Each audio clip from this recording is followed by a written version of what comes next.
Yo, RX back with another breakdown of UFC Kansas City. Garry versus Prates. We back with another breakdown of a card that is a pretty decent way to come back after a break week. Not amazing, don't get me wrong, but it's decent. Main event's great. Main event is top tier. Main card's decent. Prelims okay. It's a decent card to come back from after a break, and a very great UFC 14 or whatever. So that's a good way to come back. I'm beyond happy to be back. Got a nice break last week. Got to enjoy. Let my fucking voice chill for a week, not spend it recording 2-hour-long videos, you rambling about MMA. But I did miss y'all. I'll always miss y'all. And as much as I did enjoy a break last week, I did miss y'all, as I said. So good to be back. I missed the UFC. I missed doing videos for y'all. And it's good to be back. It's good to be back, baby. And we are coming back with a pretty decent card in Kansas City. Haven't been in Kansas City since the hallway Arnold Allen a few years ago, which was not a great card from what I remember. But we're back with Garry and Prates, which is a great main event, decent card under it, and it should be a fun night in KC to welcome the UFC back after a break week. So that's really all I gotta say about it. I really don't got a lot more to say about this card. Outside of it being the first card after a break, there's not a lot special about it. Again, the main event's great. Card under it's alright, but that's about the specialty of it. It's on the Apex. Thankfully, it's a real fight night. And it should be a fun fight night, so we'll see. We'll see. 14 fights in total. And it should be a fun night. So good to be back. What a decent card to come back to. So let's not waste any more time, and let's finally get back to breaking down some fights in the UFC. Last thing I'll say before I do, because I don't think I'm free to say anything in general. Before I get into the breakdown, please like, comment, and subscribe. 100 subs goal by the end of 2025. And unless I'm free to say something, which I don't believe I am. I'm trying to think, is there anything else to say? No, not really. Let's break down some fights. You ready? I know I am. After a week off, it was time to get back to business. We got a few cards in a row, I think 3 or 4 in a row before we take another break. So let's enjoy what we got. We're back. Full swing. Breaking down fights. And let's head to Kansas City to do just that. UFC Kansas City breakdown. Let's go. 14 fights in total, and we will begin the night in the woman bantamweight division the same way we began the last card we did with 314 when we had Schnell and Cowan. This one, I'd say that fight was a little better than this. I think this is kind of a fight, but maybe it'll be decent. Unlikely though. As in our first fight back, our first fight of the night, our first fight in Kansas City in I believe like 2 or 3 years, we begin the night in the breakdown with Chelsea Chandler versus Joselyne La Pantera Edwards. Not the greatest fight in the world. Two pretty not great fighters, if I'm being honest. I would just straight up say not good fighters. To begin the night, again, harsh but honest. This is not some groundbreaking fight. It's two very meh fighters. One of them is ranked with Chelsea Chandler. But yeah, I think this is almost a lower level version of the Nora Cowan fight to an extent, because I think Nora is better than both of them, but Cowan is worse. So, not a great way to come back, but whatever. It's a ranked fight at least. And maybe it'll be decent. It's unlikely, but maybe. We'll see. Women's bantamweight. What do you expect? So let's not waste any more time, and let's get into the fight. As we have our first fighter of the night. Our first fighter back from break. Funny enough, we saw her brother fight on the last card, and now we have Chelsea Chandler. Honestly, they're not really brother and sister, but jokes. Chelsea in UFC is 2-2. In her 2 UFC wins, she's beat Julia Stolarenko and Joselyne Nunez. In her 2 losses, she has been beat by Norma Dumont and Yana Santos. Chelsea's a weird case because she came in the UFC, looked amazing against Julia Stolarenko, but that's when they still had featherweight. Then she fought Norma Dumont, which is a tough ass second fight in the UFC, and she did lose pretty convincingly, became a meme, etc., etc. And that was her last fight at featherweight. Then she had to move down to bantamweight, and she's missed weight both times. She has 1-1, but 2 weight misses is not great, and I'm pretty sure she missed by a decent amount both times. 141 and 137 respectively. But in those 2 weight misses, she did beat Joselyne Nunez, which not the greatest one in the world, and lost to Yana Santos, and kind of got embarrassed again. So now 2-2. Her 2 wins are against 2 cans, pretty much. Her 2 losses are 2 decent fighters. She's in a weird spot. She's 34 years old, very inexperienced still as a fighter, 6-3. Is she a bad fighter? I don't think so, but is she great? Not really. She's not really the highest level. Not saying a lot of women's bantamweight is. Women's bantamweight's a pretty terrible division, but Chelsea's not very high on the totem pole. Her ground game's alright-ish. Her striking is not very good. Her cardio doesn't look great. If the fight really ain't going her way, she kind of crumbles like the Yana Santos fight. She's okay, but she's not a ranked level fighter. Even at women's bantamweight, I think like a Nora Knoll is better. Jaqueline Cavalcanti is way better.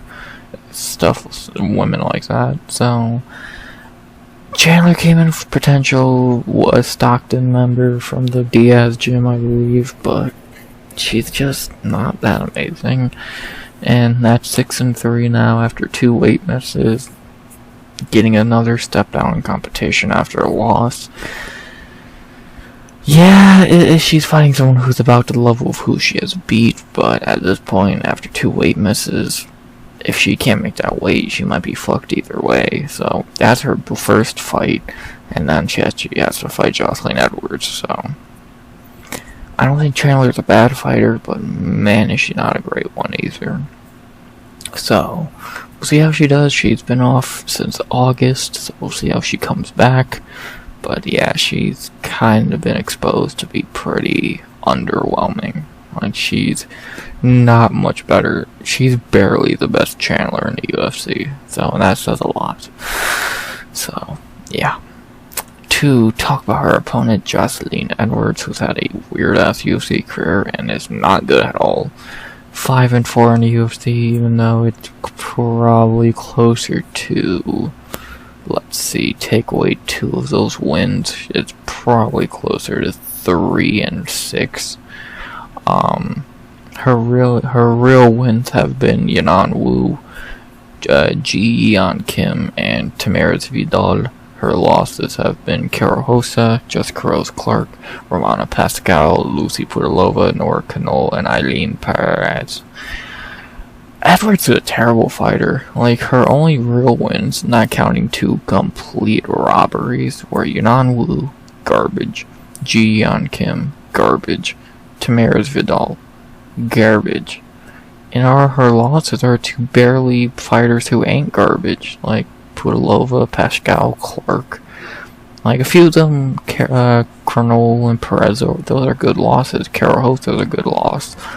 But she's mixing good and bad losses, and then barely beating tomato cans, like fucking Tamara's Vidal. So, and she's another fighter who's missed weight 3 times. Won all 3 of those fights. Well, went 2-1 in those fights. 29 years old, 14-6. She's terrible, let's be honest. If women's bantamweight actually had any fucking talent in the bottom of the division, she would have been cut years ago. But since women's bantamweight has so much low-level talent, like your Kims and Vidals, Edwards has been able to keep her job, hanging on to pretty much meaningless wins against tomato cans. So I think she's terrible. What can you remember her for in UFC? A feud with Eileen Perez, where she got dominated in that fight. A few robbery wins no one actually cares to remember until you actually look at her record. Getting wrestle fucked up by just Carose Clark, who can't grapple for shit. So she's just a bad fighter. She's a bad fighter. She clearly has no care to actually make weight. She's terrible. Truly terrible. The betting odds, I think, are batshit for this fight. Joselyne Edwards minus 205 to plus 165. I don't get that at all. You have, like, I would have pretty much a pick'em. You got 2 terrible fighters fighting. I don't know how you can really lean heavily on Joselyne Edwards. It's a pick'em. You got 2 terrible fighters. Flip a coin and pray. Like, what on either side can you really say is, like, the deciding factor that you gotta pick them? Chelsea Chandler's wrestling's decent-ish. That's about it. Joselyne Edwards, I don't even think is good at anything. I think Chandler could win this fight with takedowns, because Edwards has no grappling game. But who knows? It's really a coin flip. They both suck. If Edwards could keep this on the feet, she has a very decent chance of winning. Height and reach is about the same. Experience is really on Edwards' side. Cardio, neither have it. Power, striking, neither have it. So, I think they both suck. I think this is a kind of a pick'em. If I had to lean away, I'm feeling the underdog. I feel like Chandler's a little better. I respect Chandler a little more as a fighter. I think Edwards is ass. I truly think Joselyne Edwards is complete garbage. I don't think Chelsea Chandler is a fucking world beater.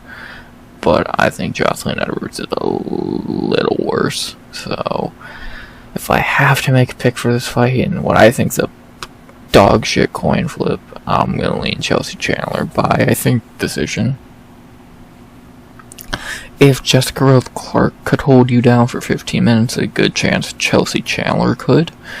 So, give me Chelsea Chandler by decision. I don't get really everyone picking Joselyne Edwards when she's garbage and untrustworthy as fuck.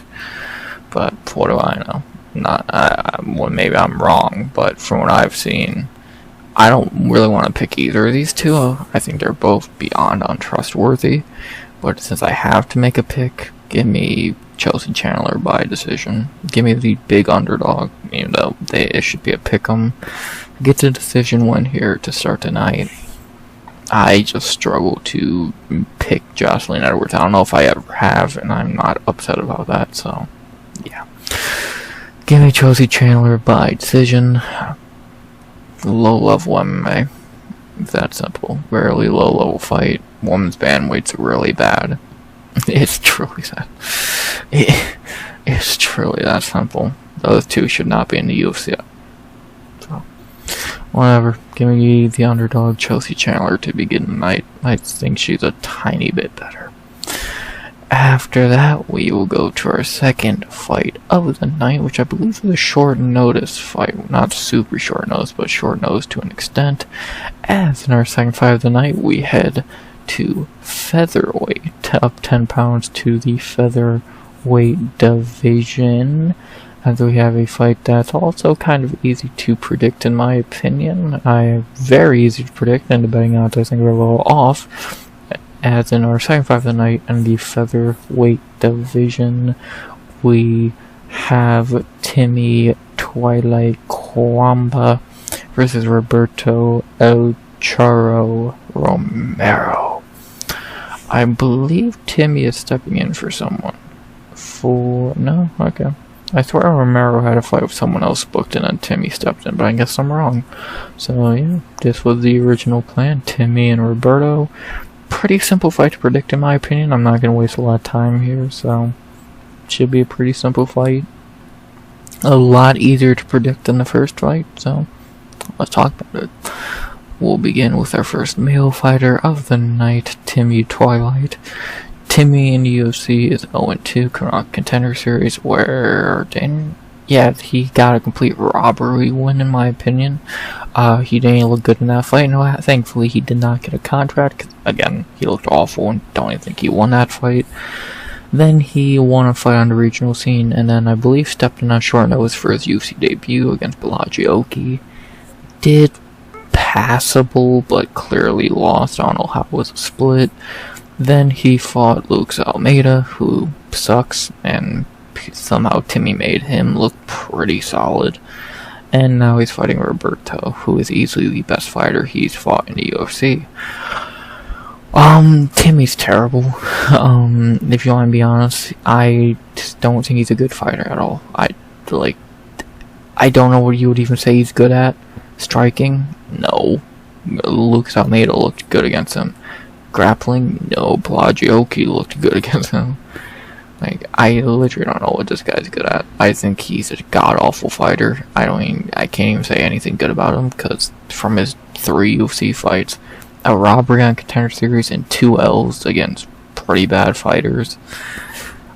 I don't know what you want me to say about this dude. I don't think he's good at all. I think he's one of the worst featherweights on the roster, and he'll probably be a 3 fight and he's out of here type of fighter. So 3 L's and you're gone. That's Timmy Cuamba in a nutshell, in my opinion. He's pretty terrible. To talk about his opponent, Roberto Romero, not what I'm a little bit different tune about him. He also had a short notice UFC debut last year against David Onama, and he looked phenomenal. He almost knocked Onama out in round 1. He took round 1. And yeah, he did gas and slow down and lose that fight, but he looked goddamn great against Onama, a guy who's fighting for a top 15 spot on the main card here. And now he's back on a full camp against a guy who couldn't even sniff the top 65 of the division. Yeah, I'm excited to see Romero back here on a full camp. He's going to have a fucking masterclass here, in my opinion. He should wipe the floor with Timmy Cuamba. And I was right to an extent. He wasn't meant to have a fight a few weeks ago against Albert Montez, but Montez pulled out, so that's cool. He got another fight pretty quickly.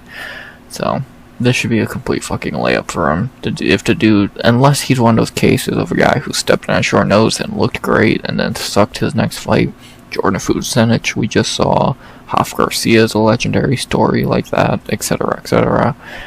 But you could make that case if he was fighting someone better, but the dude's fighting Timmy Cuamba. You should beat Timmy Cuamba. So, going from David Onama to Timmy Cuamba, you better not fuck this up. The betting odds being super disrespectful to Roberto Romero, having it almost a pick'em, which I don't get at all. I think Romero should be like minus 400. I don't know how you pick Cuamba here.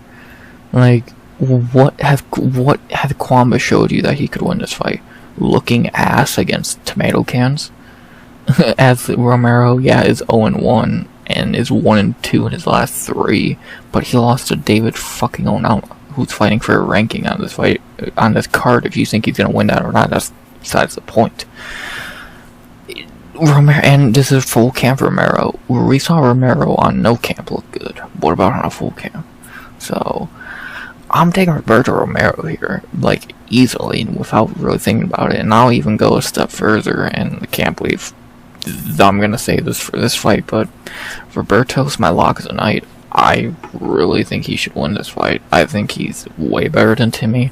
He looked really damn good against fucking David Onama. He should look fucking even better against Timmy Cuamba. This should be a showcase fight for him. There should be a goddamn masterclass. This should be a 30-27, if not even a finish, for Roberto Romero, and that's why I'm calling him my lock of the night, because I don't see him losing to a dude who has been so unimpressive in the UFC, compared to a dude who had one UFC fight and lost as well, but he looked really impressive. So, give me Roberto Romero by decision as my lock of the night. I'm on a streak of lock of the night wins, so we'll see if that carries over into this new batch of card. Is it my favorite lock of the night? No, but between the few options I had, I trust Romero the most, and he's fighting the worst fighter, so give me my Roberto Romero, my lock of the night, by decision. I think people are going to really see a showcase of Romero here, as Topology took me all the way back to the top, so should be a easy win for Roberto. Again, I expect a showcase, or a masterclass, whatever you would like to call it. After that, we go to our third fight of the night. Speaking of layups, Jesus Christ, I'm trying to hide this one. I'm not going to say a lot here, because I don't think I need to say a lot. We all know what's going to happen here. And then our third fight of the night, we head to the strawweight division, strawweight division, for our second and final female fight of the night. We had the heaviest female weight class and the lightest, as we have in our third fight of the night, Jaqueline, Amorim, whatever, versus Polyana, Dama di Fierro, Viana. Do I ever have to say what's going to happen here? I think we all kind of know it. Like, I think you're lying if you say you don't. This is exactly like Diana Barbosa and Diana Belbita a few weeks ago. I'm just going to be straight up Jaqueline Amorim by submission in the first. Polyana Viana is pretty much the same fighter as Belbita. She can't grapple for shit. And Jaqueline Amorim, kind of like Diana Barbosa. She's a very decent grappler.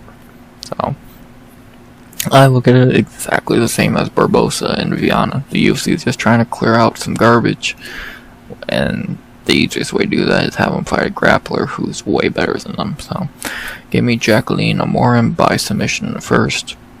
The only way Polly really wins this fight if she can survive the first round and hope Amorim gasses, like against Sam Hughes, but that's unlikely since, again, Polly has no grappling. She has been submitted 2 times, so by Jillian and Asman. Yeah, this should be a layup for Amorim. Polly's she's focused on OnlyFans and bullshit like that at this point, and she's been off for over a year. Give me Jaqueline Amorim by submission in the first, in what should be a super layup. So, almost lock of the night. Definitely in her, Romero, and the co-main were definitely the top 3 picks for locks of the night. So, definitely simple pick here. Give me Jaqueline Amorim by submission at first. Again, just like the Diana Barbosa fight a few weeks ago. Should be as easy as it gets. After that, we go to our fourth fight of the night. In my opinion, the best prelim, a fight I cannot wait for. I think this is a goddamn banger. And then our fourth fight of the night, the first of 3 bantamweight fights on the prelims, I think in a row, no less. We have a young banger battle between Cameron M.S.P. Saaiman versus Malcolm the Machine Wellmaker. What a fight. Fucking Cameron Saaiman finally back after what felt like forever. Malcolm Wellmaker finally making his debut after looking amazing on Contender Series 7 months ago. That was already 7 months ago. This is a banger. Again, my favorite prelim on the card. I think this is a great fight. One of my favorite fights on the card in general. This is gonna be awesome. I can't wait. What a great fight, and let's talk about it. And we'll begin with the crazy to say formerly hyped up Cameron Saaiman. Cameron in the UFC is 3-2, coming off Contender Series. In his first 3 UFC fights, he was able to beat Steven Kozlov, Mana Martinez, and Terrence Mitchell. And then he ran into some problems with Christian Rodriguez and Peyton Talbot. Yeah, Saaiman had so much hype during his winning streak, because he had him and Drake is both doing good, the South African boys, and then shit went wrong. And even if you really look back on those wins, he was down 2-0 to Kozlov, who we've not seen since that fight. Mana Martinez is his best win, and Mana's not even in the UFC anymore, and I thought he's kind of underrated. And Terrence Mitchell's garbage. So your 3 wins were 2 cans and Mana Martinez, and if you remember Cameron Saaiman, he's prone to fouls like nut shots and eye pokes, so that never helped. Lost to Christian Rodriguez, who sucks in his own right, and then got completely demolished by Peyton Talbot, who at that time was amazing but has been frauded since. Now fighting Malcolm Wellmaker, who is kind of like Talbot, a damn good striker after a year break. Good luck, Cameron. I get he's young, he's 24 years old, but how mentally there is he anymore? He went from the talk of the division, or one of the brightest prospects in the division, to, in a span of 2 years, being almost on a chopping block if he loses this fight. So, the one good thing is he is 24 years old. Even if he lost his fight and got cut, he could take some time outside of UFC and be back when he's 29, 30, 31, whatever. But I don't think he really feels like doing that. Call me crazy. But you never know. Maybe he can come back to his prospect form, but he's not fighting a tomato can. So I don't think Saaiman's a bad fighter, but I think kind of like a few people in the UFC, he's just here too early. He probably should have had more time on the regional scene, because he came into UFC 5-0, 6-0, whatever. At 24 years old now, he's probably just here too early, so maybe the year break has been good for him. We'll see how much he is there mentally, because we know talent-wise he's not god-awful, he's not amazing, but he's not god-awful. It's mentally how these kids really fall apart, so we'll see how Saaiman does. It's good to have him back. It's been a while since we've seen him, so we'll see what he can do. We'll see how much Cameron Saaiman is there at this point. So we're gonna see, because he's fighting a very tough debutant in Malcolm Wellmaker, kind of showing the UFC's not really caring for Cameron anymore, feeding him to a undefeated prospect again. Wellmaker is of course making his UFC debut, coming out of Contender Series where he looked amazing, getting a beautiful right hook knockout, very reminiscent of O'Malley and Aljo. That knockout, 8-0 in his career, looks to be a very good striker, 30 years old, so he's not a spring chicken, he's in his fighting prime though. 4 KOs, 2 submissions, 2 decisions, hasn't fought since August. Yeah, he one of my favorite fighters from last season. I thought he looked really damn good, and I'm very excited to see him in the UFC. So he impressed me. He's again one of my top fighters from Contender Series last year, even though if you look back on that list, it's not been very impressive how most of them have done. But I think Malcolm might be the only one who hasn't debuted yet, so hopefully he can make that list look a little bit better, because God, Dubin and fucking Pulyaev, actually that Alexia Theanara chick, pretty good. So let's see how Malcolm does here. 8-0 debutante. We know the undefeated curse maybe is gonna be away for a week, but you never know. we'll see how the kid does in his debut. Pretty simple. Can't say a lot about him because I've only seen him fight one time, and God, was that one time really impressive. So, see how he does. The betting odds first, we have Malcolm Wellmaker minus 130 plus 110. I feel like those odds are a little too small. I think Malcolm should probably be a little bit bigger of a favorite. I'd probably have him maybe at lowest minus 150, but you could go up to minus 190 in my opinion. He should win this fight. I don't know how much Saaiman is really there anymore. Not knowing how good Saaiman really is anymore mentally, plus Malcolm looking really damn good and being kind of like Payne Talbot, who destroyed Saaiman. Kind of bad, very bad for fucking Saaiman. So it's hard not to go Wellmaker here. Like, I know the undefeated curse, and I know Saaiman is younger and has had time off to get better. But how much has he really got better? Again, mentally is the most important thing in that conversation, and who knows how mentally strong he is at the moment, so we'll see. I'm going Malcolm Wellmaker, even though I wouldn't be totally upset to see Saaiman bounce back. It would suck to see Malcolm get fraud checks. I think he is a better fighter than Saaiman, even if you go for prime Saaiman, quote quote. So give me Malcolm Wellmaker by knockout in the first. He should be able to do what Talbot did to an extent. Just pick Saaiman apart and eventually finish him. Sucks to say that about Saaiman, since 2 years ago we were talking about him so highly, and now he's gonna probably be on the chopping block if he gets demolished here. Which again sucks, but what can you do? That's just the game we play, man. It's really just the game we play. So, if that does happen, we'll talk about it more in the recap and the pros and cons to that. So, but for right now, for just a breakdown of what I think's gonna happen, give me Malcolm Wellmaker by knockout in the first. I just don't think Saaiman's there anymore, and even if he is, I think Wellmaker's better, so give me Wellmaker by knockout in the first. And I think one of our only 2 debuts of the night, so see how he does. Let's see if he can defeat the undefeated curse very few have in 2025.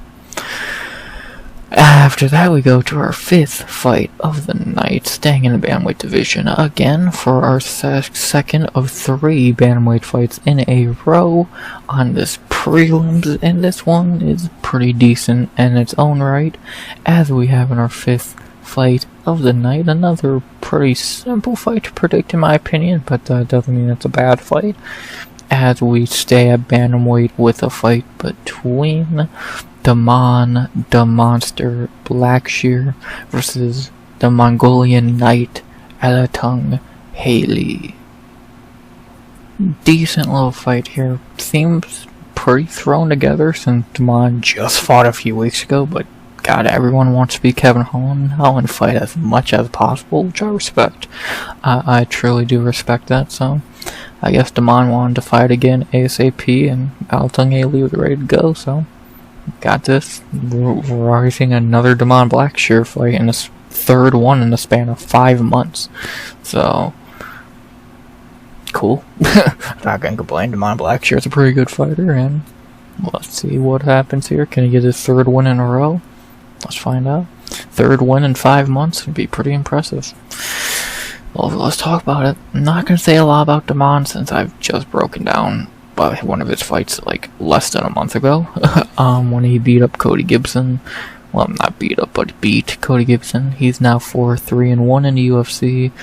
His wins have been Luan Larceda, Jose Johnson, Cody Stamen, and Cody Gibson. His losses, Farid Basharat, Mario Batista, and Montel Jackson, and he had a draw with Yusuf Zalal. I'm not going to say what I said before. I'm going to do a more abbreviated version. If you wanted to see me talk more in depth about Damon Blackshear, you can go back to the Cody Gibson fight, which was on Marvin Vettori, Roman Dolidze.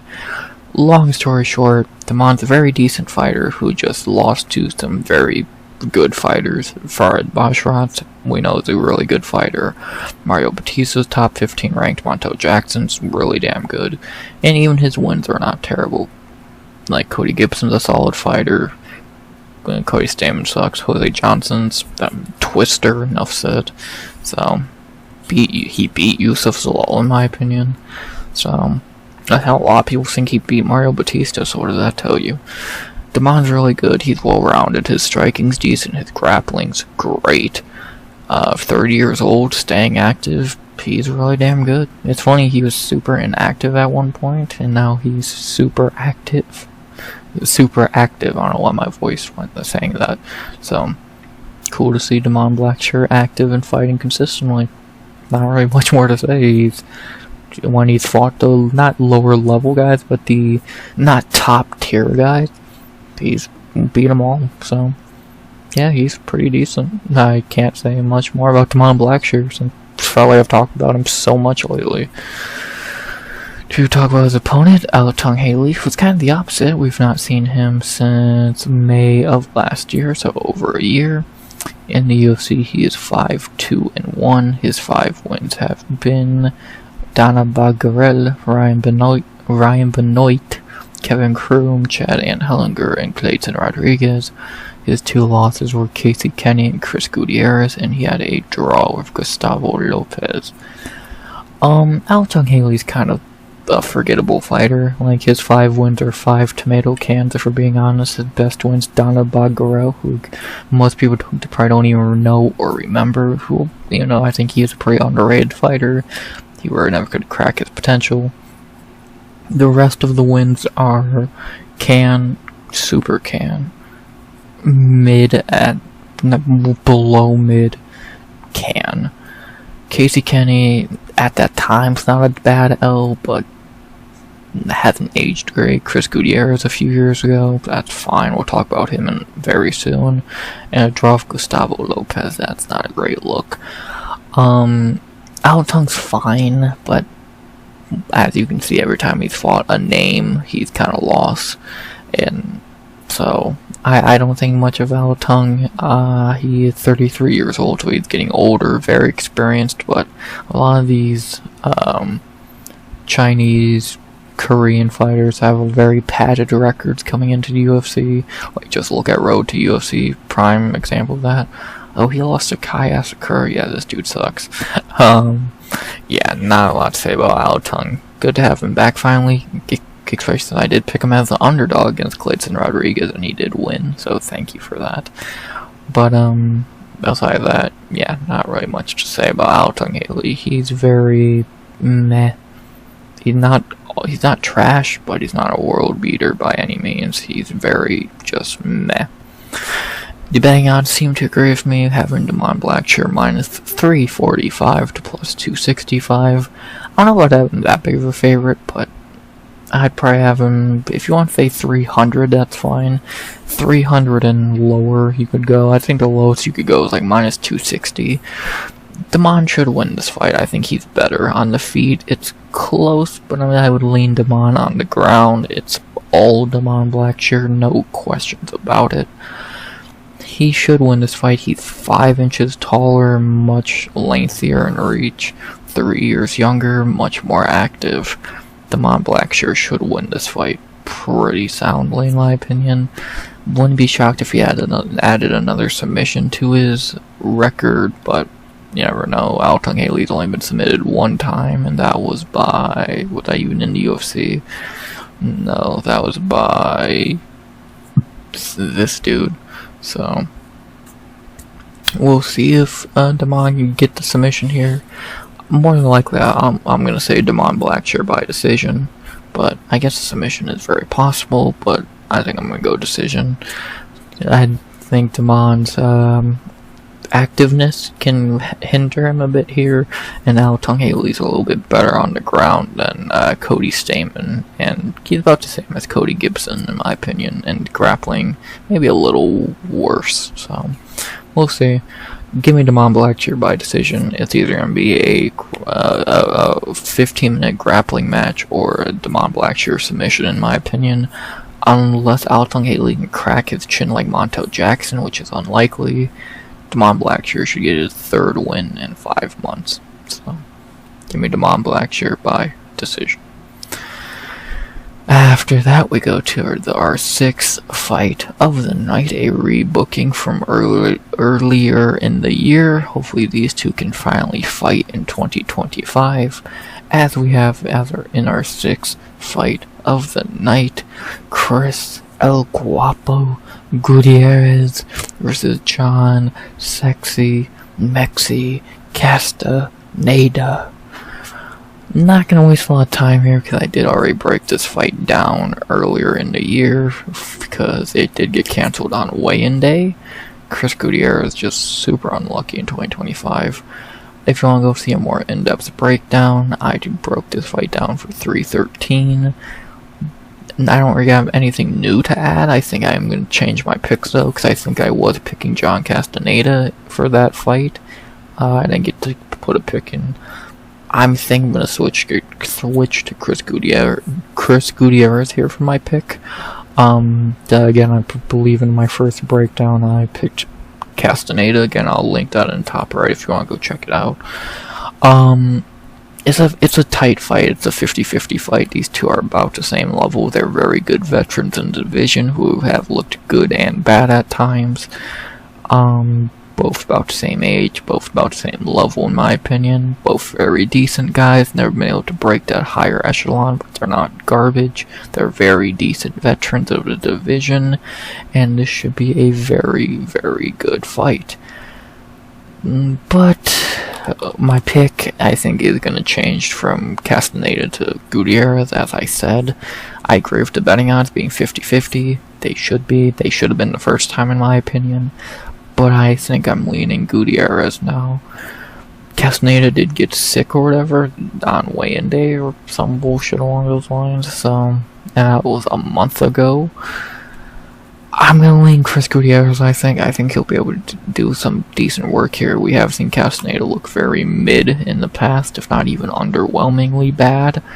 So, we'll see. It's, again, a very 50-50 fight, but I think I am going to switch my pick to Chris Gutierrez. That's what I'm leaning, and that's what I think I'm going to do. So, give me Chris Gutierrez by decision, I believe.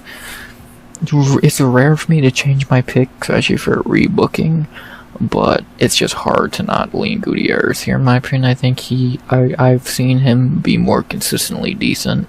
I would love to. I'm going to go back and see what I said about this fight the first time to see what's changed, because I think it was 50-50 there. I think it's 50-50 here, but I'm leaning the other side of the coin now. So give me Chris Gutierrez by decision.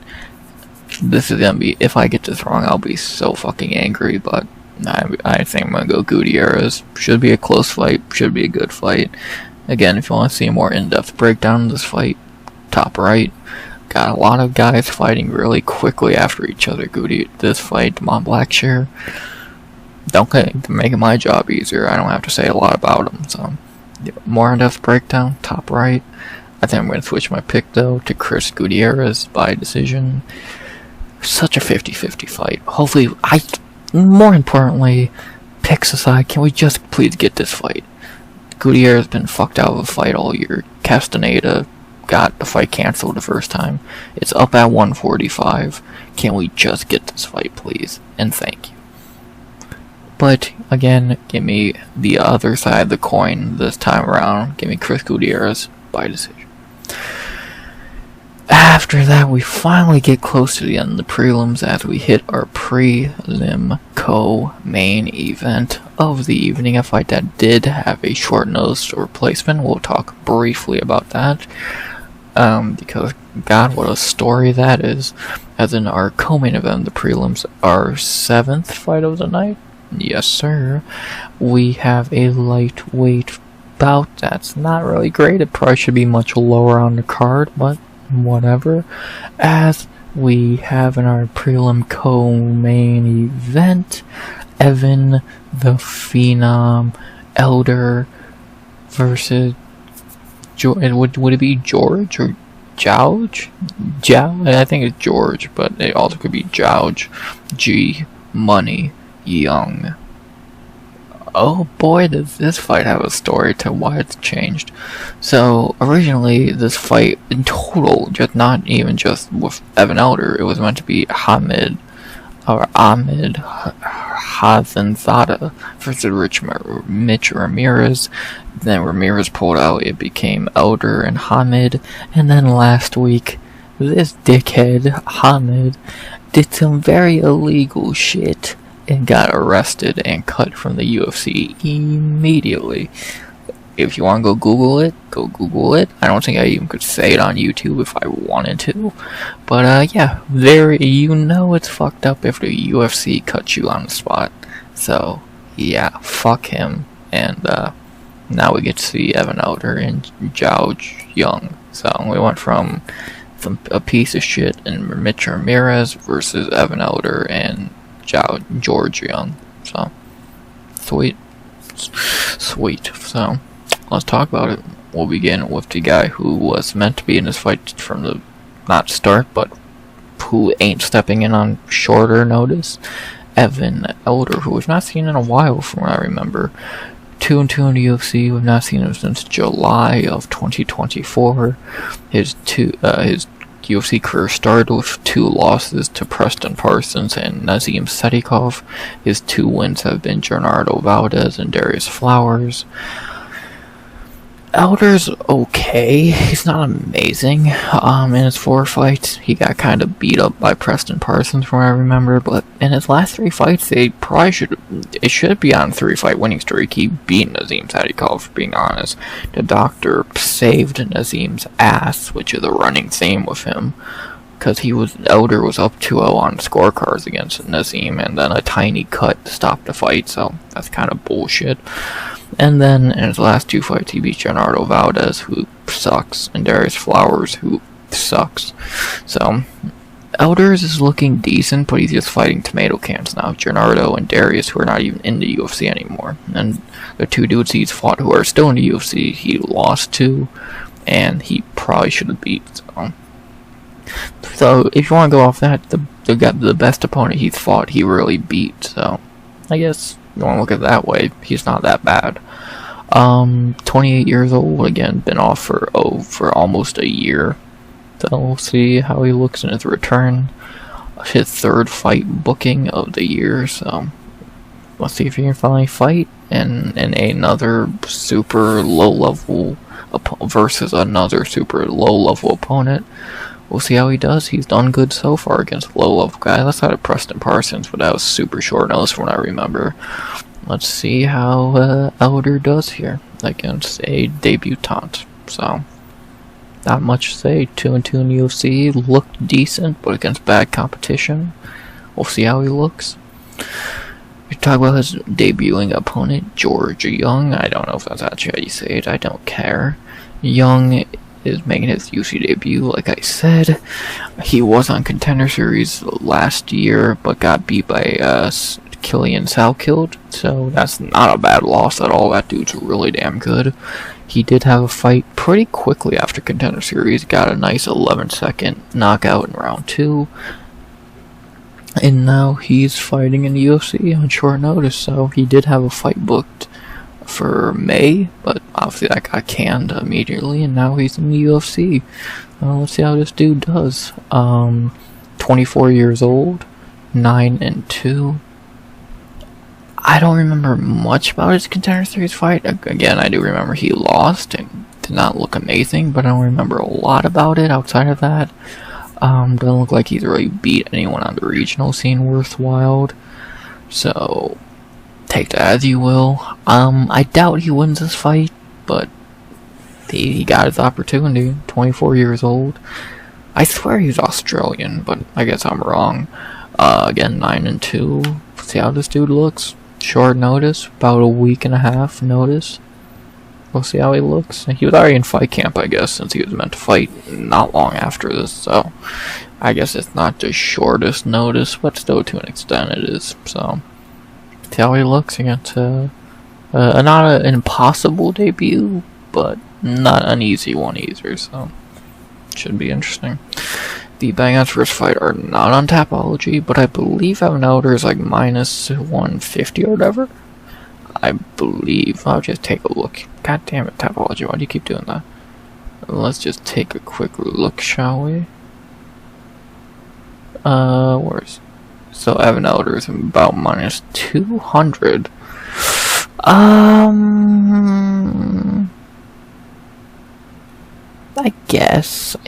guess. Yeah, I wouldn't have him any higher than 200. Like, he probably should win this fight. Like, yeah, he's a lot worse than Killian Sao killed, but that might not matter if Young's just not a good fighter. And again, I don't remember much about Young on Contender Series, so he might just not be a good fighter. So, yeah, I guess Elder minus 200 ain't awful. I wouldn't go any higher than 200, but you could easily go as low as like minus 180. Like, Elder should win this fight, but it's not some like confident pick. It's not lock of the night or anything. It's a pick where it's a should win. It's not a lock, it's not confident, but you should win, so we'll see if Elder can follow suit with that opinion and win. Betting I think he does. I think he does. Give me Evan Elder by decision. I think he should win this fight. Again, I don't remember much about Young on the Contender Series. I don't remember him being a tomato can, but I think Elder's probably better than him, especially on a full camp compared to Young's half a camp, I guess you would say, or close to half a camp. So give me Elder by decision. So I thought he was going to beat his previous opponent. I think he's going to win this one. We'll see if I'm right or wrong. Give me Evan Elder by decision in what should be a not the hardest fight in the world to predict, but maybe Young comes in and surprises people. You never know. But I'm going Elder by decision. So, yeah. And now we finally get to the end of the prelims with our featured prelim all the way down to the flyweight division. Not really sure why this is the featured prelim. I think Gutierrez or even Wellmaker could be a better featured prelim, but maybe that's just me. As in our featured prelim in the flyweight division, we got a pretty meh fight, not gonna really say much about it, between Matt Danger Schnell versus Jimmy the Brick Flick. Yes, Matt Schnell is back for some reason after retiring, which I never like. I think that's complete bullshit to come back after retirement. If you retire, you stay retired, but whatever. Not gonna say a lot here. So, outside of, I think that's the main talking point. Matt Schnell is back for no fucking reason. Again, that's just a bullshit move. But, whatever. Let's talk about the fighters real quick, and we'll begin with the returning from retirement, Matt Schnell. Schnell in the UFC is 6-7-1. Not gonna go down to a UFC career. In his last fight, only a few months ago, so he couldn't even go a full year retired, he fought Cody Durden and lost in what was a banger fight, but he did shoot a takedown for no reason and got guillotined. So he has been finished 3 fights in a row now. He is 35 years old, which at flyweight's never a good thing.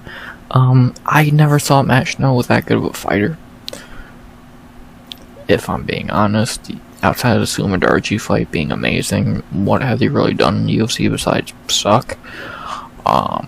So that's my opinion, at least.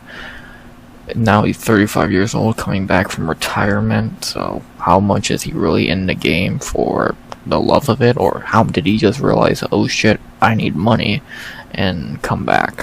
Who knows? You never know, though. Was a top 15 dude for most of his first UFC run, so we'll see how he does in his second UFC run, I guess, if you want to call it like that. 35 years old, coming back after a 7-month retirement. See how he does. In a giant step down in competition, might I add. From ranked guys to Jimmy Flick. Wow. Speaking of Jimmy Flick, that's his opponent. Jimmy in the UFC is 2-3. His 2 wins have been Cody Durden and Malcolm Gordon. His 3 losses have been Charles Johnson, Alessandro Costa, and Nate Maness. Long story short, with Jimmy Flick coming off Contender Series, he looked great, got that beautiful flying triangle on Cody Durden. Speaking of retirements, he retired for a few years, came back, and just looked to show of himself. He reminded me of Bryce Mitchell to an extent. He's a really damn good grappler. He can't strike for shit. He has no striking. Very decent grappler. Can't strike at all. He's 34 years old in his own right, so he's just not that good. Unless you go into a grappling match with him, and even then, half the time you might win. At this point, he's just not really good. I don't think much of Flick. I don't think he's that good of a fighter. And, yeah, I just see a dollar store Bryce Mitchell. Very bad striking, very decent grappling. So, if you want to be honest, I think this is a fight between 2 pretty bad fighters who probably should have stayed retired, if we're being honest, but money talks. The betting odds for this fight have Matt Schnell minus 295 to plus 225. I don't know if I'd have that big of a favorite, because Schnell has been prone to stupid IQ moves in the past against grapplers. So I'd probably have Schnell minus 240, like 240, 250. He should win this fight. He's levels ahead of Flick on the feet, and on the ground, he shouldn't even consider that bullshit. If Schnell wins this fight, it should be as simple as stop takedowns, winning the striking exchanges, and that's that for 15 minutes. Maybe even finish Flick at some point in the fight with some power shots, because Jimmy Flick is fucking terrible. So, but I'm probably gonna go Matt Schnell by decision. But it is possible he does get a finish here, because Flick is not good. He's not the best when it comes to adversity. We've seen him fail at crumble at adversity many times in the past. So we'll see if it happens again here. Again, it's pretty simple for Schnell. Just strike and stop takedowns. So if he can do that, he should win this fight pretty easily. Give me Matt Schnell by decision. Maybe a finish again is possible, but I'm probably going to lean decision in what should be a successful return fight for Schnell. Just 2 things: just keep it standing and stop takedowns. Matt Schnell should win his return fight. Pretty simple. With that being said, that ends the prelims finally. It's a decent prelims. I think the order is kind of shitty, but I think overall it's pretty damn good. Like, this is a really good 3 fights in a row. This ain't great. This is alright. This is okay at best. If you moved these 3 up to the last 3 prelims, it would look a lot better. But it's the UFC. They pick names out of a hat to order a card, so what does that tell you? Decent prelims. It took almost an hour to break down, so that should say a lot. And should be fun. Speaking of should be fun, the main card. 6 more fights to break down. Should be a fun one. Let's get into it. You ready? I know I am. An hour in. Let's talk about the main card fights. And we begin in the middleweight division with a pretty forgettable fight. And that's not some great thing at all. As in our main card opener in the middleweight division. Again, a fraud battle. 2 dudes who've been badly fraud checked.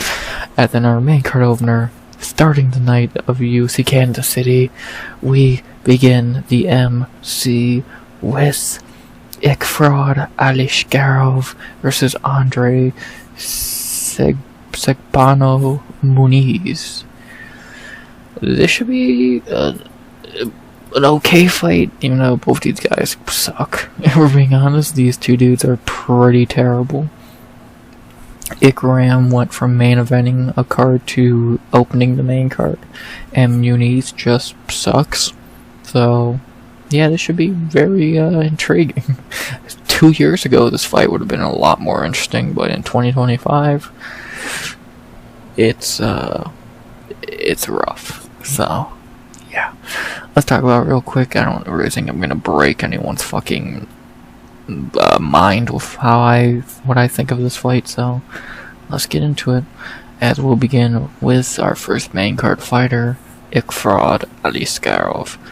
Ikram in the UFC is 2-1 coming out of Contender Series.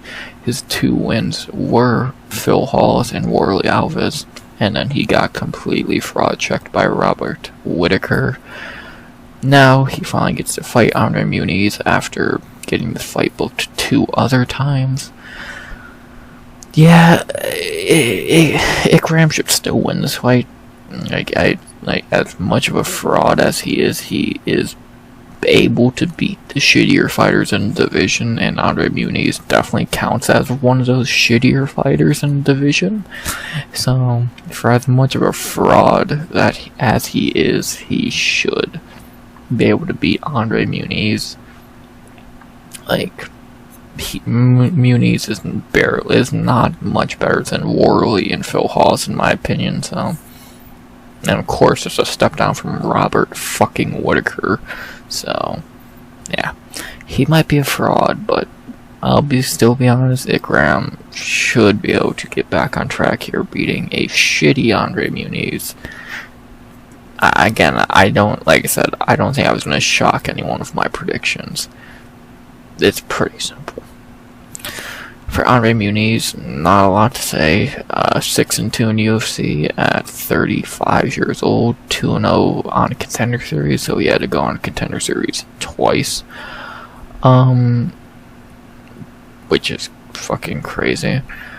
His wins in the UFC are Antonio Araujo, Bortes Fabrinsky, Jacare Souza, Eric Anders, Uriah Hall, and Jung Young Park. His 2 losses were Brendan Allen and Paul Craig. Long story short, he looked like a pretty good fighter at first. That Jacare Souza fight really put him on the map, breaking Jacare's arm in one of the most brutal submissions I've ever seen. Eric Anders, okay. Uriah Hall in a complete snooze fest. And then he got fraud checked in his own right by Brendan Allen, which ain't a bad-o, and then finished by Paul Craig. Ew. And then in his last fight, he beat Jung Young Park all the way back in 2023 in a very forgettable, bad fight.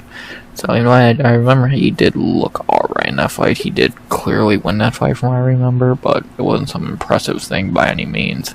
So, take that as you will. Yeah, Muniz is terrible. He has really no striking. He's mainly just a grappler. 15 wins by decision.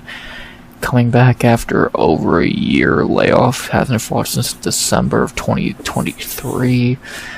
Yeah, the UFC is just feeding him to the wolves here. Ikram should run through him, if we're being honest. And, yeah.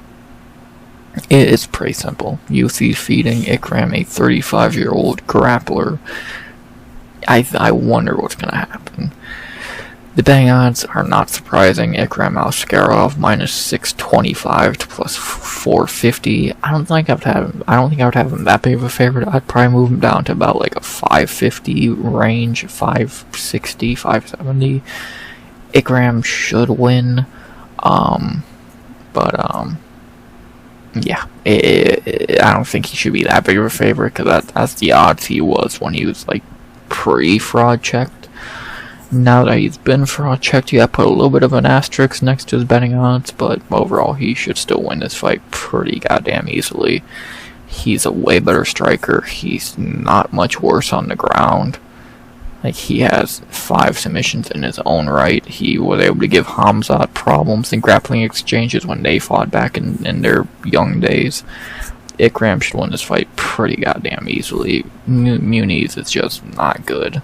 So, give me Ikram Aliskerov by knockout in the first. I was thinking about going decision at first, and I actually thought about it. Yeah, Ikram's gonna put this dude out early. So, like, Muniz's been KO'd. Excuse me. Muniz has been KO'd 5 times in his MMA career, twice in the UFC, or once in the UFC. he's just not good. So he has no fucking striking, and he is going to get finished in this fight. So give me Ikram Aliskerov by knockout in the first, and what should be a easy layup to get him back on track. People are going to then hype him up again, and then he's going to get probably beat again because he's a complete fraud. But he's lucky. André Muniz is worse. Easy one for Ikram Aliskerov. Ikram knockout in the first. Good way to start the main card with a nice finish, and an easy win for Ikram, a guy they want to build up again. So yeah, again, this fight 2 years ago would be a lot, like, this could have been a co-main to a fight night 2 years ago, but in 2025, yeah, these two fucking suck. So, but who sucks less? It's easily Ikram Aliskerov. So yeah, pretty simple fight to predict. In our second fight of the main card, it's kind of the complete opposite. It's far from an easy fight to predict. I think this is one of the harder fights on the card to try and predict. As in our second fight of the night, we moved down 15 pounds, well, of the main card, I should say. We moved down 15 pounds to the welterweight division for a very good but a very tough fight to predict between Randy Rude Boy Brown versus Nicolas Danish Dynamite Dalby. This should be a good one, and kind of like I just said, the Ikram fight's simple to predict. This one's the complete opposite. This is a very tough one to try and predict. I think both these guys are very good. I think these guys are old, but they're still very good fighters. And this should be an interesting one. This should be a real interesting fight. So, very good matchmaking here. This could be a banger, as well as it being a very tough one to predict. So, let's talk about it. I'm excited for this one. We'll begin with the rude boy, Randy Brown, 34 years old, 13-6 in the UFC. His wins in the UFC have been, let's see, Matt Dreyer, Eric Montano, Brian Kamazi, Mickey Gall, great win, Brian Barberena, Warley Alves, Alex Oliveira, Jared Gooden, Chaos Williams, Francisco Trinaldo, Wellington Turman, Wilson Salikov, and Zaleski Dos Santos. His losses have been Mike Graves, whoever the fuck that is, Nico Price, Vicente Luque, and Jack Del Maddalena, and Brian Battle. Randy Brown's kind of been that guy, like, right on the outside of the top 15 his whole career. He's very good, and he's been able to beat some pretty decent fighters. Brian Barberena before he was washed, Alex Oliveira before he was washed, Chaos Williams, Francisco Trinaldo, and then even in his last two wins, Salikov and Zaleski, who are still really damn good fighters.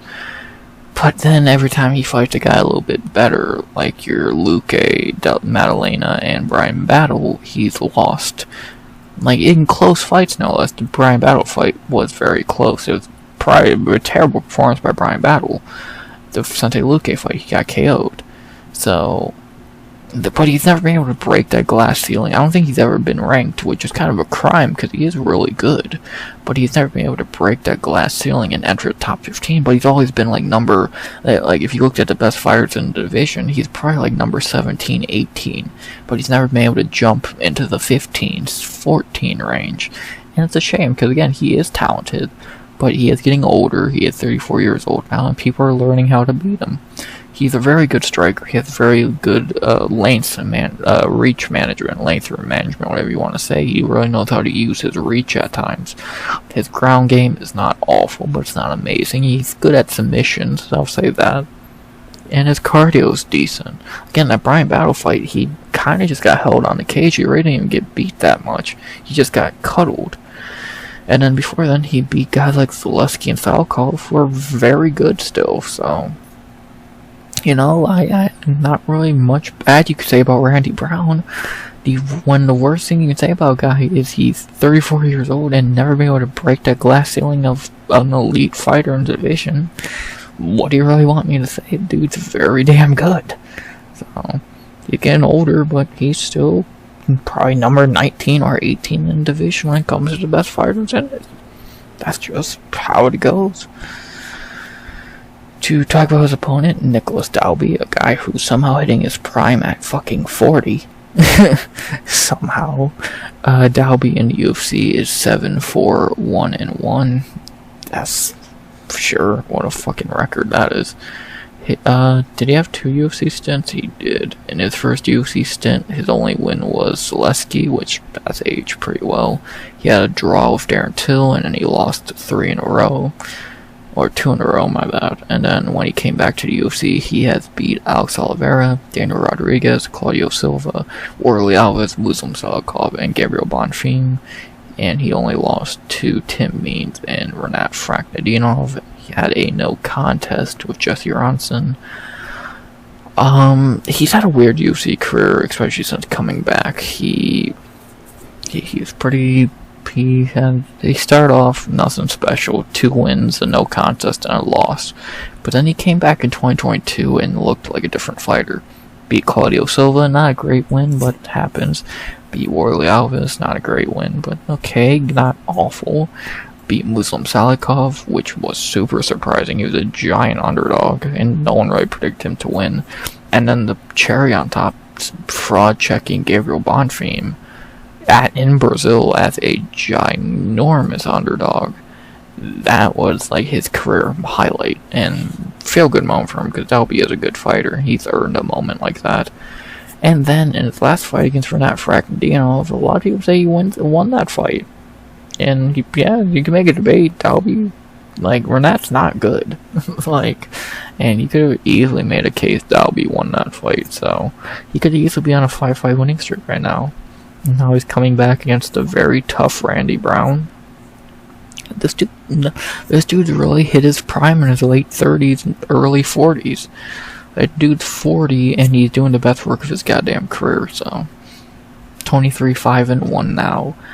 Yeah, it makes no fucking sense, but somehow in his late 30s, early 40s, he started doing the best work of his career, beating guys like Rodriguez, Salikov, and Bonfim. So, and it went to a draw with a fucking young, hyped up Darren Till. So that's Nicolas Dalby for you. So yeah, old man hitting his prime at 40 like Glover. Love to see it, even if it will never make any fucking sense. Good for Dalby, man. Getting some respect that he finally deserves.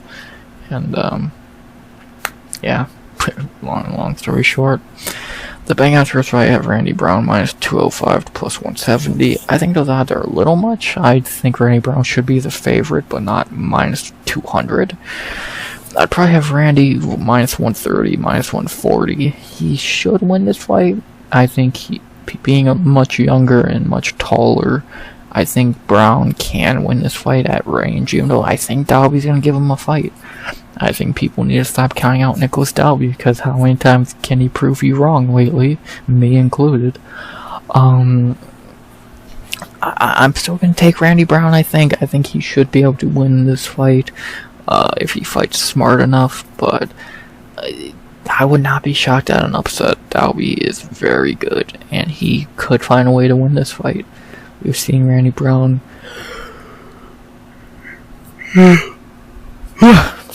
defeated before, so we'll see if it happens again here. He's never lost 2 in a row, I believe, so you could look at that and have something meaningful. I don't know what, though.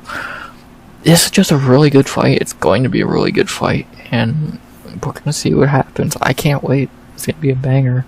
And who am I taking? I'm going to lean Randy Brown. I don't think he should be minus 200, though. I would say, again, minus 130, 140. He should win, but he should not be minus 2, in my opinion. It should be a lot closer a fight. I get why he's minus 2, because he is much younger and much taller and has beat better competition-ish, kind of, to an extent. But it should be a lot closer. I'm still taking the favorite, but if Dalby wins, I don't think people should be shocked. That dude keeps proving people wrong. After a while, how long is he proving people wrong, or just making people look stupid for making the same mistake over and over again? So, what's that tell you? Give me Randy Brown by decision to win a fight that should be a lot closer than the odds expect. but he still should walk out with a win. So Randy Brown by decision.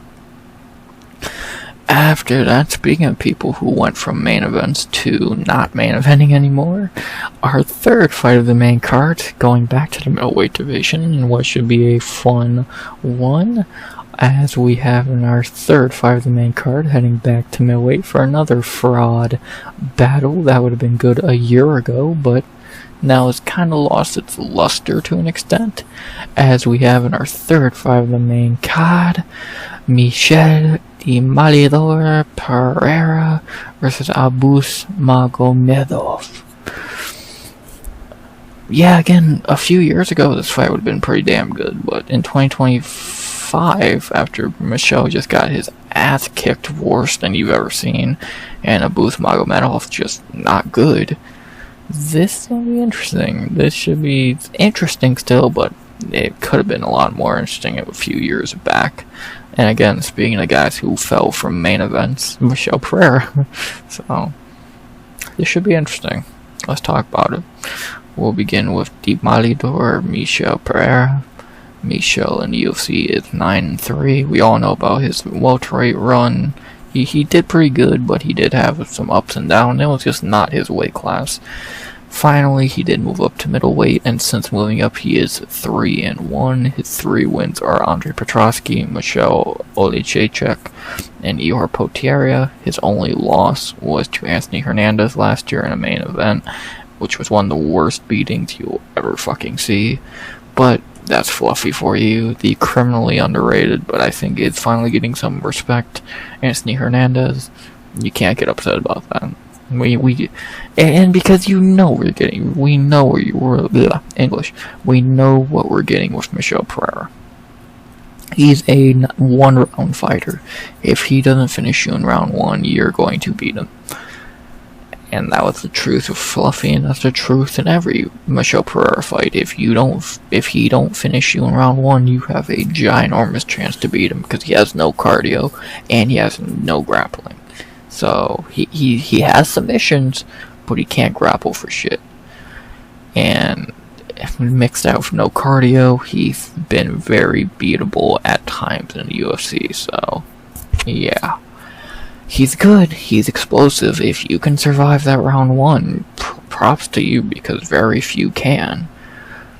But if the UFC was just one round, Michel Pereira's one of the top fighters in the fucking UFC.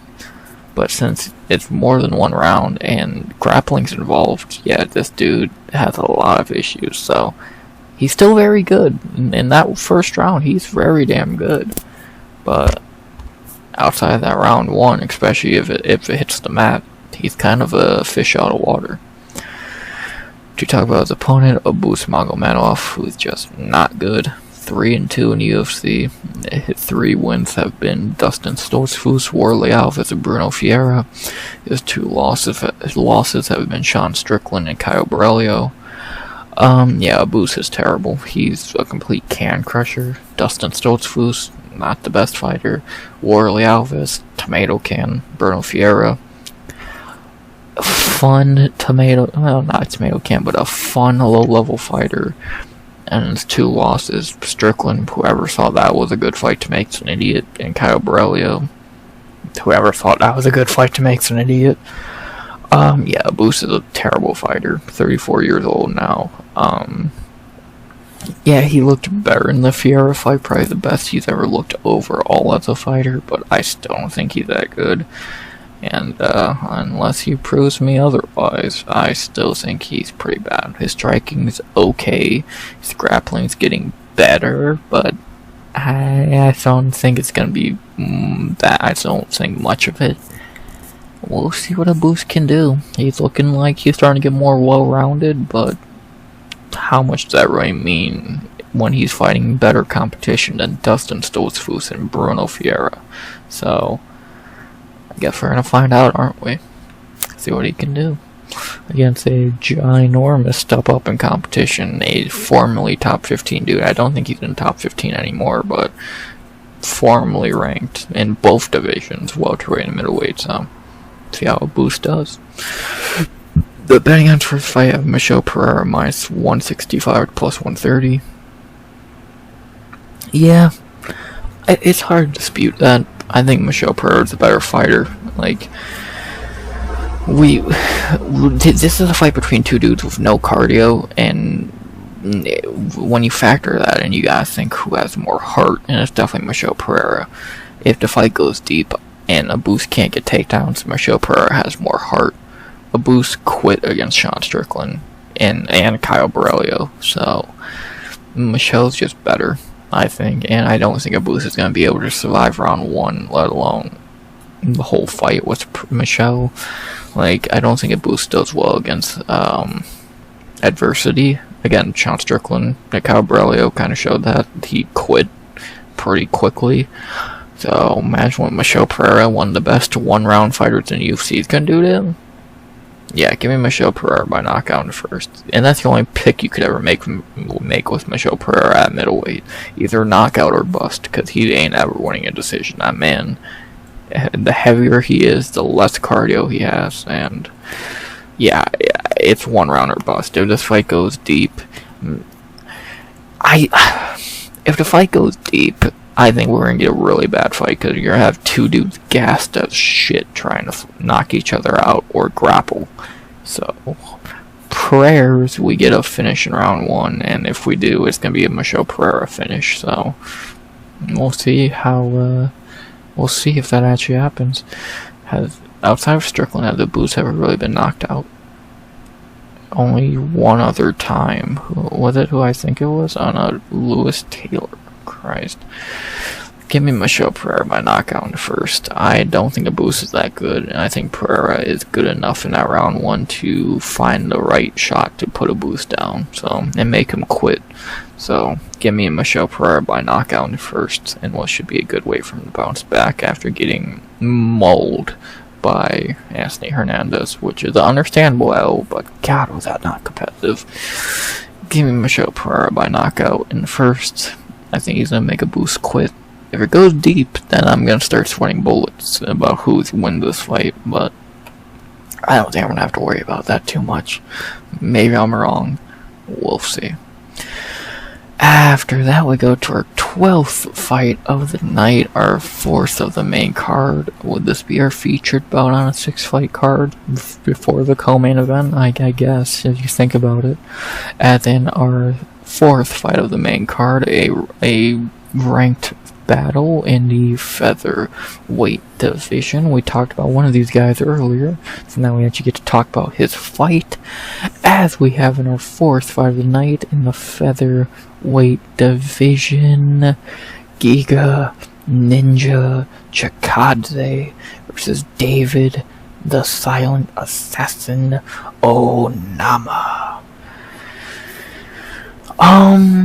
This is an okay fight. Another fight you could say on this card that would have been better 2 or 3 years ago, but this fight's not bad. It should be an interesting one, and we'll see what happens.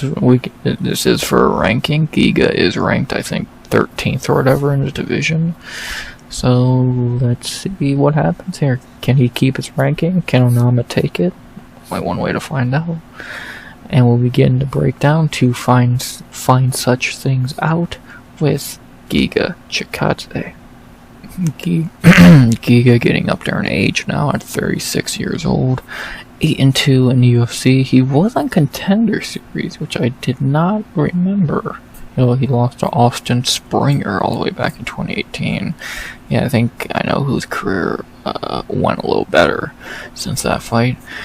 Giga's wins in the UFC have been Brandon Davis, Jamal Emmers, Erwin Rivera, Omar Morales, Jeremy Stevens, Cub Swanson, or Jamie Simmons, my bad, Cub Swanson, Edson Barboza, and Alex Caceres. His losses have been Calvin Kattar and Arnold Allen. Giga, during his winning streak, looked pretty damn good. Like, the Cub win was great, the Edson Barboza win was super good, his hands looked good, his kicks are amazing. And then I just think he got overconfident. He fought Chikadze, he fought Calvin Kattar, got completely embarrassed, got, I think, overconfident, overlooked Kattar, and got smacked up for it. Then he took a while off, came back against Caceres, looked okay. Didn't look amazing, but looked okay. And then against Arnold Allen last year, he looked pretty bad. He didn't look like he had anything for Arnie. So now at 36 years old, like, people know his game plan. He has good kicks. He has decent hands. Aside that, no real ground game to worry about. Adversity is not something he's gonna take at defending against. And yeah, the guy we saw in 2021 just look amazing is really gone now. With age and damage, that Cater fight changed him forever. And ever since his 2 fights since, he's been a lot more chill as a fighter. And been a lot more inactive as a fighter as well. So he's still in top 15. For how much longer, we'll see. But yeah, at one point I think I was high on Giga. I think a lot of people were, but he's kind of been exposed since and gotten older. So we know he's still got good kicks. His hands are still alright, but he's definitely not who he was. He's definitely got older and declined heavily. To top of his opponent, David Onama, getting his first top 15 opportunity in the UFC, 5-2 in the UFC. His wins have been Gabriel Benitez, Garrett Armfield, Gabriel Santos, Johnson Pierce, and Roberto Romero. His 2 losses have been Mason Jones and Nate Landwehr. Onama's been a weird case in the UFC. He's looked great at times and shit at other times. Like, if you go down the UFC career, short nose debut against Mason Jones, who at that time was hyped up, and Onama looked really good. Flatline Benitez, looked alright against Garrett Armfield. Then had that fight of the year contender of Nate Landwehr, which definitely took a lot of damage to recover from. And then ever since that fight, he's looked pretty alright. Flatlining Gabriel Santos, beating JSP in a decent fight, beating Roberto Romero in a tough fight, and now he's getting his top 15 chance against Giga at 30 years old. I think there's much better guys than him outside of top 15. I think Chepe's better. I think Steve Garcia's better. Both of those guys more deserving of a shot like this. But the UFC likes Onama. They really want to push Onama. They have for a while. And this is his chance. This is his chance to get in top 15. I think this fight's going to tell you if Onama's going to be a legit, decent fighter, or just an unranked, okay fighter for the rest of his career. Because this is his only top 15 shot, in my opinion. Because I think if he loses this, he's going to go back to fighting guys who have a good chance of beating him again. If you put him under Chepe or Garcia, I think he loses. So Erosa and Costa, etc. So I think this is just the right place at the right time for him, and we'll see if he capitalizes. I think if he wins this fight, he has no chance in the top 15. Like Emmett beats him, or like Gene Silva would beat him. A lot of guys would beat him. So this does not feel like a top 15 fight, because Giga's old and washed. Onama does not feel like a top 15 fighter. Unless he just goes out there and flatlines Giga, which is unlikely, I just don't think he's gonna really feel like a top 15 fighter. So we'll see. It should be an interesting fight. Should be a close fight, and we're gonna see what happens. We'll see if Onama can finally get ranked, or can Giga keep his ranking. Only one way to find out. The betting odds for this fight have David Onama minus 185 to plus 150. I don't know if I'd have him 185, but I would say minus 140, 150 would sound about right. 155 even. I would lean in 2025. I would lean Onama to win this fight if he can get on the inside and land some good shots on Giga. Maybe even take him down. I think Onama probably has the better ground game. I think Onama could win this fight. I think Onama has more tools. Giga pretty much has kicks and a decent striking weapon, a subpar striking repertoire. Outside of that, what are you really worried about with Giga? Ground game? No. So, his cardio ain't great. He does not take adversity well. I think Onama can win this. I think he has more paths to victory. His striking's pretty decent. His grappling, I think, is better. Cardio's a little bit better. Fight IQ's never been amazing, but it's not awful. This should be an interesting one, and it's hard not to lean with the favorite here, at least betting-wise. And Tapology has Giga, but betting-wise, it's Onama, and it's hard not to go Onama here. 2-3 years ago, you would go Giga Chikadze, no doubt. But in 2025, when Giga just looked, like in that Arnold fight, he looked bad. He looked really damn bad in that Arnold-Allen fight. And not saying Onama has looked amazing lately. Again, he almost lost his last fight to a debutant. Now we know Roberto Romero is really good. But it's hard not to go Onama here. So, a more well-rounded fighter, and I think he's just a better fighter. So give me David Onama by decision. It should be a decent fight, and even unless Onama goes for a full grappling game plan, which wouldn't be bad, but I think he'll probably mix it up, and probably I could see a 29-28 here for Onama. So, or again, he could finish him. It's unlikely, but he could finish him. But I'm gonna go David Onama by decision. I think he should win this fight on paper in 2025, but he has choked away wins before, so we'll see. Either way, it's gonna be a fun fight, I think, and we'll get to see who gets that ranking. Either way, I think they're gonna lose their next fight, but that's for their next fight. Right now, I'm gonna go David Onama by decision in what should be an interesting one. How watched is Giga really, and how legit is Onama? A lot of questions to be answered. After that, we go to our main event of the evening, a retirement fight. What you know what that means? The retirement fighter is getting fed to a prospect, and goddamn is that true here. And in our co-main event evening, in the light heavyweight division, we have a retirement fight between Anthony Lionheart Smith versus the Mountain Tiger Zhang Mingyang. What a fucked up way to send the guy out, feeding him to a fucking killer prospect. God, the UFC does not care about their fighters at all. Yeah, do I really need to tell you what's gonna happen? I think we already know, but I'll still talk about it a little bit. Oh yeah, and like I said, this is Anthony Smith's retirement fight, quote. We know how much that means in MMA, fucking nothing. But as of right now, this is his last walk, so let's see it. We'll begin with the Lionheart Anthony Smith. In the UFC, he has won 13-11. Not gonna go down his whole career. Maybe in the recap I will, but not here. I'll go down what he's done lately, and that is look pretty terrible. In his last 4 fights, he got smashed by Claire Roundtree, fraud checked a dog shit Vitor Petrino, got embarrassed by Roman Dolidze, and just had one of the most weird fights ever against Dominic Reyes, where how anyone allowed him in the cage that night, I don't know.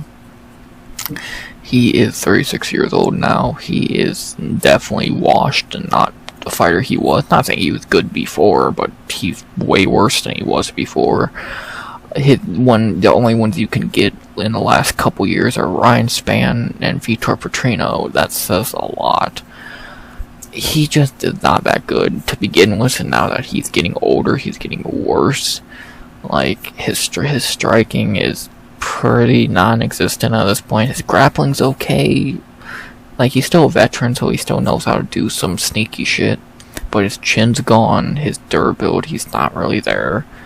In general, his striking's not great, his defense is non-existent. So, his best path to victory here is grappling, and is Anthony Smith. He's not gonna do that. I'd be shocked if he did. So, the last time he went for a grappling game plan, the Ryan Spann fight the first time, because I can't, outside of that, he's just been striking, so, and especially in his retirement fight, a guy who claims to be an exciting fucking brawler, he's gonna go out on his shield, and it's gonna end really badly for him. because he is fighting the killer Zhang Mingyang, 26 years old, 2-0 in the UFC, coming off the road to UFC. In his first 2 UFC fights, he's flatlined Brenson Ribeiro and Ozzy Diaz.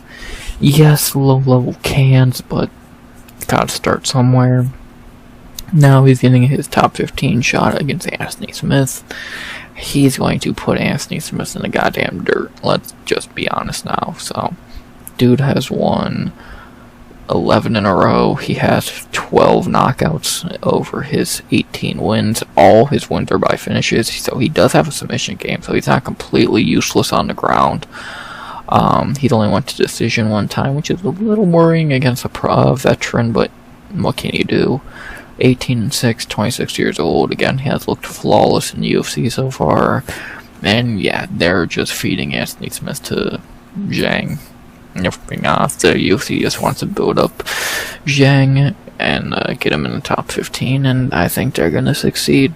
So, unless we get a random fraud checking to end his career, Zhang Mingyang should be in the top 15 by the end of this fight. So, yeah. The bang odds agree with me, and I think most people do, having Zhang Mingyang minus 530. 2 plus 380. Maybe 530 is a little much, but at the same time, is it? Like, the lowest I think you can go is like minus 490. Like, Zhang Mingyang's gonna win this fight pretty easily. So, let's just be honest now. Again, the lowest I would go on the betting odds is a minus 490. So, we know what's gonna happen here. Zhang's going to put Anthony in the dirt. So, give me Zhang Mingyang by knockout in the first. He's 10 years younger, on an 11-fight winning streak, not in his retirement fight. Yeah, we know what's going to happen here. How often do retirement fights go perfectly? Very few. And Anthony Smith is not even some fucking legend, so fuck him, who cares? Give me Zhang Mingyang by knockout in the first. To put this pretend legend, because it's so funny watching the UFC try and hype him up as some fucking great when he was some mid-ass fighter even in his prime. Give me Zhang Mingyang by knockout in the first to put the dagger in the lion's heart. There you go. And now, with that being said, it's time for the main event of the evening. Short notice booking, not replacement, because this fight was not meant to be on the card to begin with. We'll talk about it in a minute. And then our main event of the evening, our 14th fight of the night. To end the night in Kansas City, we have a welterweight main event banger to end the night for UFC Kansas City, our first main event back from break. We have Ian the Future Garry Machado in there somewhere for some reason versus Carlos the Nightmare Prates. What a fucking main event. Damn, this is a pay-per-view level fight. What a goddamn banger. So this fight came about when Joselyne pulled out of the fight with Prates at 3-14 2 weeks ago, and then when Jamal Hill pulled out of the Roundtree fight about the same time, Ian Garry stepped up, said yes to this fight, and Kansas City got a new main event. So, if I gotta give Cuckboy one thing, I'll give him props there. He keeps saying yes to these impossible fights he has no chance in, so I'll give him his flowers when they're due. He's getting knocked out in round 1 here. Yeah, I gave him his flowers, and now I'm gonna be honest, he's getting put out in round 1. I don't even need to, try and pretend. Ian Garry's not good. It's that simple. John Brady said it best, and the dude's living off almost getting a submission against Shavkat after losing every round beforehand. Ooh, that's your claim to fame? Being a cuck bitch and fucking almost finishing a guy you got beat by. Wow, Connor Jr. Like, what the fuck? How the fuck did that claim? Like, Carlos Prates' claim to fame as being a goddamn badass who's KO'd, who was the rookie of the year last year, hands fucking down, and it's going to destroy Ian Garry. Prates is way better on the feet, and on the ground, the dude's a fucking fighting nerd. He's Brazilian. He's going to be good on the ground. Ian Garry is not good on the ground, so when has Ian Garry looked impressive in the UFC on the ground? The only time he's ever actually fucking used ground game is MVP, and that was one of the most pathetic grappling matches I've ever seen. So, Prates is going to win this fight. It's truly that simple. He's just better than Ian Garry. He's a fighting nerd, which those guys are just unbeatable, and he's just better. Kenan Song almost knocked out Ian Garry. What the fuck is Carlos Prates gonna do to him? Exactly. And Ian Garry's coming into this fight with a giant cut under his right eye. So, and on short notice, Prates has been in camp for an extra 2 weeks after training for Geoff Neal, who's dog shit in his own right. So, yeah, Prates is going to win this fight. He's betting out. I said it fucking when this fight was booked, and when Prates puts Ian out in round 1, I'm going to tell y'all I was right. Prates should be like minus 400. He's better than Ian. Unless you really think Ian Garry's this great grappler, which he's not. He can't grapple for shit. His two grappling highlights are a boring ass MVP fight he didn't even win, and a Shavkat fight where he lost 24 minutes of it, but he almost locked in a rear naked choke. Oh wow, impressive. Get fucking real already. Prates is going to win this fight. It's a great main event, but let's just be honest now. Prates is winning this fight. Like, he's better. And when he does, I'm going to tell y'all I was right, because I was. This is a super simple fight to predict. Just like the Shavkat fight, Ian is stepping into a fight on short notice. He has no fucking chance then. Carlos Prates by knockout in the first to end the night. Let's just be honest now. I don't care if Ian can shoot a shitty takedown, I'll probably be stuffed. Prates is going to knock him the fuck out in round 1 or round 2, but more likely round 1, because he is better. Ian Garry is not good. He's respect for stepping into tough fights on short notice, but at the same time, that kind of just makes you a fucking idiot. Give me Carlos Prates by knockout in the first. When I'm right, I'm gonna say it in a recap. I told you so. I was right. The Nightmare should be minus 400 here, because he's gonna smoke this bitch. Carlos Prates by knockout in the first to end UFC Kansas City. Boom. That's the card. To go over my picks one more time. God, almost 2 hours again. Well, welcome back. Chelsea Chandler by decision. Roberto Romero, my lock of the night, by decision. Jaqueline Amorim by submission in the first. Malcolm Wellmaker by knockout in the first. Damon Blackshear by decision. Chris Gutierrez by decision. Evan Elder by decision. Matt Schnell by decision. Ikram Aliskerov by knockout in the first. Randy Brown by decision. Michel Pereira by knockout in the first. David Onama by decision. Mingyang by knockout in the first. And Carlos Prates by knockout in the first. Bang. And it's actually a few finishes for this card. 5 in total, and a few other ones could happen, so yeah. It's a decent card. Do I think the order of the prelims is shitty? Yeah. Do I think the main card has names, but it's not the best ones at times? Yeah. Am I still excited for this card, and it's a really good way to come back from a break week? Yeah. Is this main event top tier? Yes. So, I can't wait. This card's gonna be fun, and I cannot fucking wait for it. What a great way to come back after a break week, after a great UFC 314. Let's see how the UFC comes back, and let's see what Kansas City has for us this time. Because again, the last time they were in Kansas City, it was Holloway and Allen. That card was kind of bad. let's see a better card here. I think it's going to be a better card, and I cannot wait for it. But we'll know if it was a better card or not, if it was a good card, a bad card, all the things in between on Sunday when you hear from me again, recapping this card.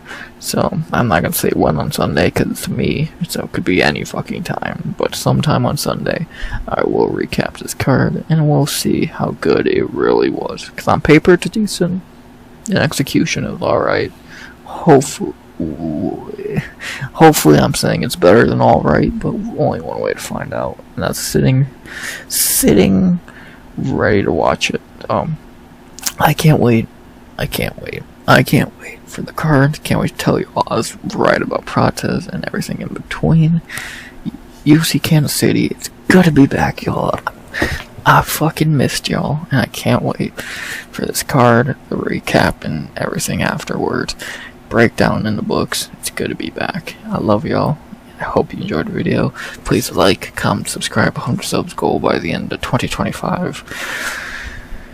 As always, unless I'm gonna say something which I don't believe I am, in the most smooth outro I think I've ever fucking done, which is impressive. Am I forgetting anything? I don't think I am. So let's end this video at still under 2 hours, like we always do. Hope you enjoyed the video, Please like, blah blah blah blah blah. Say all that shit again, you know, how YouTube likes that shit. And as always, RX. Happy to be back, and he is out. Good vibes, only, and always.